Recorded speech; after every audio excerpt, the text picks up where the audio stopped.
یو ریکشې ډرایور چې خپل ښځې خور سره یارانه جوړه کړې وه، اخر یې خپله ښځه هم وژله او خپل کور یې برباد کو.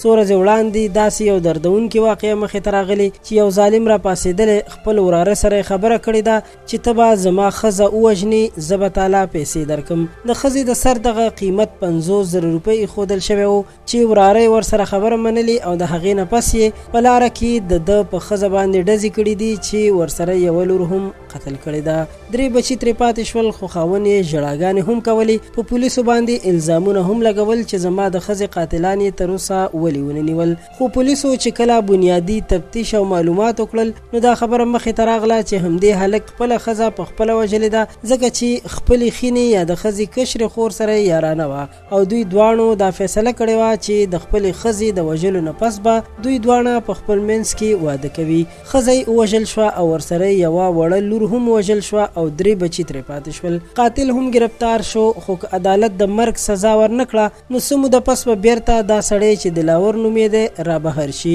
د قیامت علامې شروع دي. داسې واقعاتو مخنیوي کې حکومت بالکل ناکام دی. مجرم خو ونیول شي او خپل جرم هم ومني، خو د کلونو نه داسې مجرمان جیل کې پراته وي او لکه د خانانو او شهزادګانو ژوند تیروي. او څوک چې پیسې لري ځان ته وکیل ونیسي ډېر په اسانه باندې په ضمانت راخلاص شي. هیڅوک هم د الله تعالی نه نه ویریږي. که اعلی ججان په دوی باندې د داسې پانسۍ حکم وکړي چې په چوکونو کې راځوړند شي نو بیا به هیڅوک هم داسې کار ونه کړي. د پاک رب تعالی نه هر چاته د انصاف غوښتنه کوو او داسې ظالمانو ته د سخت سزا غوښتنه کوو. زموږ چینل پښتو پوسټ خامخا سبسکرایب کړئ. ډیره مننه.